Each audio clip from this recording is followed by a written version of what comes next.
जय हिंद। आज ही हमारी लास्ट क्लास होने वाली है। इस क्लास में हम पढ़ेंगे हिस्ट्री में शोध प्रस्ताव को कैसे तैयार किया जाता है। यानी कि हम रिसर्च करते हैं तो जो प्रपोजल हम तैयार करते हैं कि किस टॉपिक पे रिसर्च की जाएगी, उसके ऊपर नोट्स बनाते हैं। फिर उसके बाद उस रिसर्च में हम एथिक्स दिखाते हैं अपनी, कि कोई भी भेदभाव नहीं करना है कुछ लिखते हुए। तो इसके बारे में आज हम पढ़ेंगे। देखिए, जब भी हम हिस्ट्री लिखते हैं ना, कोई भी आप टॉपिक लिख रहे हो तो उसके लिए आप क्या करते हो? सबसे पहले तो टॉपिक का चयन करते हो कि आपको किस टॉपिक के ऊपर लिखनी है कोई चीज़। ठीक है, सबसे पहले आप टॉपिक सिलेक्ट करते हो। उसके बाद उस टॉपिक के बारे में रिसर्च करके आप उसके नोट्स बनाते हो, छोटे छोटे नोट्स बनाते हो कि मुझे इन इन चीज़ों की आवश्यकता पड़ेगी इसको लिखते समय, या फिर ये चीज़ें मैंने रिसर्च में प्राप्त की हैं।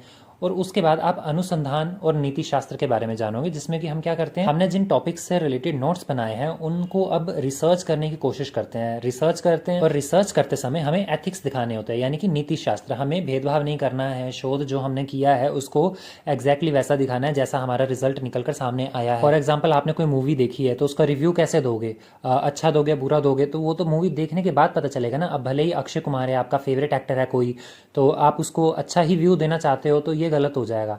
नैतिकता ये कहती है कि अगर वो अच्छी है तो आप उसको अच्छा कहो, बुरी है तो बुरा कहो। तो इसी तरह से अब हम पहले बात कर लेते हैं विषयों का चयन इस टॉपिक के ऊपर। तो टॉपिक हम कैसे चूज करेंगे? तो जब भी आप कोई हिस्ट्री में कोई टॉपिक लिख रहे हो तो उसको चूज करते समय आपने क्या ध्यान रखना है कि सतत रुचि हो, यानी कि आपकी जो इंटरेस्ट है, आपकी जो रुचि है वो कंटिन्यूसली बनी रहे। ये नहीं कि अब आगे चल के एक जगह पर ऐसा पॉइंट आ जाए कि आप इंटरेस्ट खो बैठो और फिर वो टॉपिक बीच में ही छूट जाए। और ये इंटरेस्ट की बात कब आएगी? जब आपको उसका बैकग्राउंड पता हो कि इसमें ये इंटरेस्टिंग चीज़ें हुई थी, तो इसको अच्छे से डिटेल में जानने में आपको मजा आएगा। और इसी के साथ जब आप इसकी रिसर्च कर रहे हो तो आपको पता होना चाहिए कि इसमें कौन कौन से स्रोत आपको यूज में लाने हैं, और मतलब स्रोतों की जानकारी आपके पास होनी चाहिए। और सबसे जरूरी, भाषा। जिस लैंग्वेज में आप अपनी रिसर्च कर रहे हो तो उस लैंग्वेज का आपको अच्छा खासा ज्ञान होना चाहिए। और इसी के साथ रिसर्च करते समय इतिहासकार को यह भी ध्यान देना चाहिए कि जो टॉपिक पकड़ा हुआ है उसने, उसके ऊपर पहले से कोई रिसर्च हो रखी है कि नहीं।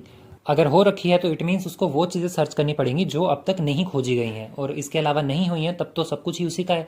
और इसमें उसको प्राथमिक स्रोतों को ध्यान में रखना है, यानी कि फर्स्ट एविडेंस जो होते हैं, उस समय के समाचार पत्र हो गए, दस्तावेज हो गए उस समय के सरकारी अभिलेख हो गए, उनके पुरावशेष हो गए। तो उन चीज़ों पर उसको ध्यान रखना है। प्राथमिक स्रोत मैं आपको पहले ही बता चुका हूँ प्राथमिक और द्वितीय का क्या अंतर होता है, तो आप पिछले वीडियो में जाके चेक कर सकते हो। इन सभी विषयों को चूज करते समय आपने एक चीज़ का सबसे ज़्यादा ध्यान रखना है कि आपका जो टॉपिक है वो बहुत ही छोटा मोटा ना हो और ना ही बहुत ज़्यादा बड़ा हो, क्योंकि उसके लिए तो बहुत सारे रिसर्चर्स चाहिए। नेक्स्ट है प्रश्नवाचक शैली, यानी कि ऐसे टॉपिक्स को ढूंढो जिसमें क्वेश्चंस बनते हैं। कैसे क्वेश्चंस? एग्जाम वाले नहीं, ऐसे कि हाँ, कि ये कोई एक कंटिन्यूसली चलने वाली कहानी नहीं है। इसमें कुछ इन्वेजन्स भी हुए तो हम लिख सकते हैं कि उनके पतन के क्या कारण थे, या फिर उनके युद्ध करने के क्या कारण थे। इस तरह से क्वेश्चंस बनने चाहिए उसमें। और सबसे जरूरी बात, आपको इतिहास लेखन की जानकारी होनी चाहिए। इसके बाद आता है रिसर्च एथिक्स क्या होता है। तो देखिए, अनुसंधान नीति शास्त्र क्या होता है कि आपने जो रिसर्च की है उसको ईमानदारी से सबके सामने पेश कर दो, चाहे वो जैसी मर्जी है, आपके फेवर में है, आपकी आइडियोलॉजी के अकॉर्डिंग है कि नहीं है, कुछ फर्क नहीं पड़ता। एज इट इज जैसी मिली है वैसी की वैसी सबके सामने प्रस्तुत कर दी जाए। इसके बाद आता है अनुसंधान प्ररचना। तो देखिए, अनुसंधान प्ररचना क्या होता है? तो अनुसंधान आपको पता है, किसी भी विषय पर क्रमबद्ध तरीके से ज्ञान प्राप्त करना, वो या फिर रिसर्च करना, वो अनुसंधान कहलाता है, रिसर्च कहलाता है। और दूसरी तरफ है प्ररचना। तो प्ररचना होता है डिज़ाइन, यानी कि डिज़ाइन नहीं है ये, किसी तरह का कोई डिज़ाइन नहीं है। इसका मतलब है कि आप कोई रिसर्च कर रहे हो तो उसके लिए कौन कौन से स्टेप्स आपको लाइन वाइज उठाने चाहिए कि उससे आपको आसानी हो रिसर्च करने में। तो अब हम देख लेते हैं कि अनुसंधान प्ररचना की खासियत क्या है, क्यों हमें इसे अपनाना चाहिए। इसे हमें इसलिए अपनाना चाहिए क्योंकि हमें दिशा बताता है कि आपको स्टेप बाय स्टेप ये चीज़ें करनी है रिसर्च करते समय। और इसी के माध्यम से जो जितनी भी कॉम्प्लेक्सिटीज़ होती हैं ना, हम कोई भी रिसर्च कर रहे हैं उसमें हमें कन्फ्यूजन हो रही है कि क्या किया जाए, किस टॉपिक पर फोकस किया जाए, तो उसको ईजी करने के लिए इसका यूज़ किया जाता है। ये बताता है कि हमें स्टेप बाय स्टेप इसके बाद ही ये चीज़ करनी है। और ऐसा करने की वजह से हमारे पैसे भी बचते हैं, हमारी मेहनत भी बचती है, हमारा खर्चा भी बचता है।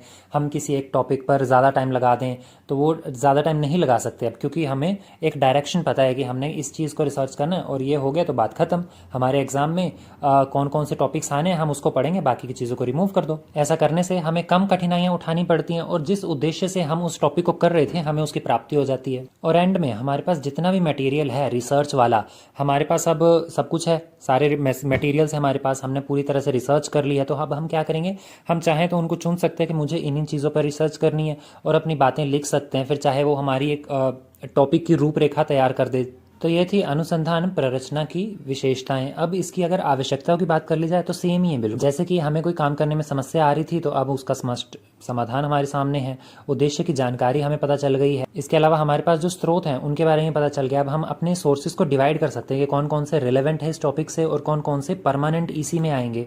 आंकड़ों को संग्रह करने की योजना हमारे पास तैयार हो जाती है कि पहले हमने किस किस टॉपिक के ऊपर लिखना है। जैसे कि अशोक के बारे में आता है तो उसके कौन से अभिलेख की बात हमने कब करनी है।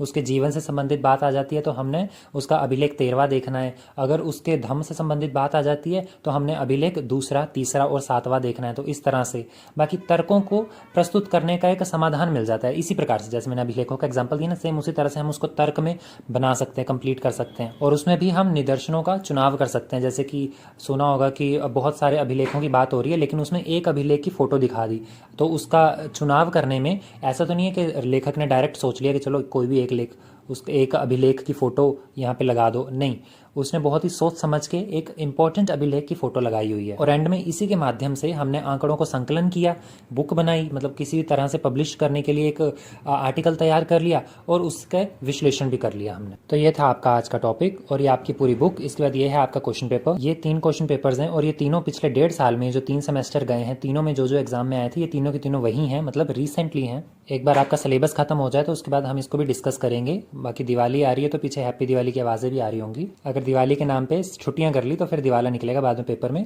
तो हम आगे चल के इनको डिस्कस करेंगे, क्वेश्चन पेपर्स को, इनके आंसर्स करेंगे। अभी आप इनका स्क्रीनशॉट ले सकते हो, नहीं तो बाद में मैं आपको पीडीएफ प्रोवाइड करवा दूंगा। आप कमेंट सेक्शन में बता देना, मैं पीडीएफ बना के कमेंट सेक्शन में आपको बता दूंगा कि पीडीएफ लग चुका है। क्योंकि मैं पहले से लगा नहीं सकता, क्योंकि यूट्यूब की कुछ गाइडलाइंस है जो मेरे चैनल के क्राइटेरिया से मैच नहीं कर रही हैं।